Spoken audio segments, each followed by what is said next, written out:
আপনারা দুইজন এই সময় এখানে দাঁড়িয়ে আছেন।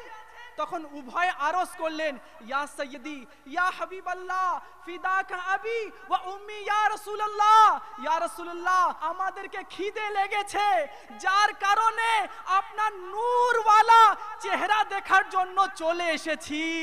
হযরতে জুরাইস রাহমাতুল্লাহি তাআলা আলাইহি জানতে পারলেন যে তার বিরুদ্ধে মিথ্যার অভিযোগ দেওয়া হয়েছে। তখন তিনি বললেন, ওই বাচ্চাটি কোথায়, বাচ্চাটিকে নিয়ে এসো।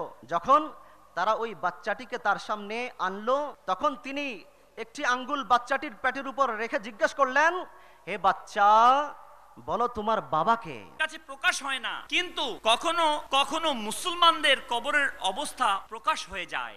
এর কারণ কি? তখন তিনি রাহমাতুল্লাহি তাআলা আলাইহি বললেন, কাফিরদের কবরের শাস্তির ব্যাপারে কোনো মুসলমানের সন্দেহ নেই, তাদের চিরস্থায়ী শাস্তির সম্মুখীন হতে হয়। সকল মুসলমান বিশ্বাস রাখে যে কাফেররা মৃত্যুর পরেই শাস্তিতে নিপতিত হয়, এজন্য তাদের শাস্তি প্রকাশ করা হয় না। দাওয়াতে ইসলামীতে আসার পর আমরা আলা হযরতকে চিনতে পেরেছি।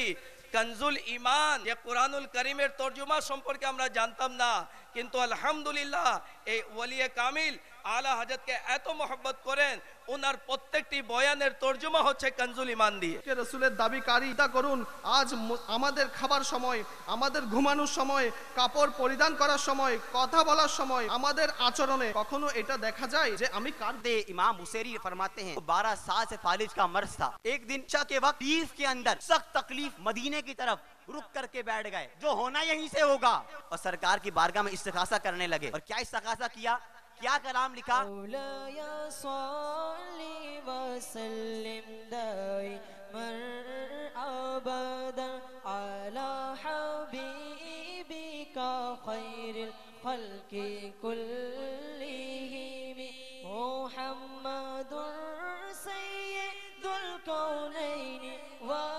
सकलैन मुहम्मदुर सय्यिदुल कौनैन व सकलैन वल फरीक़ैन मिन अरब व मिन अजम मौलाया सल्ली व सल्लिम दाइमन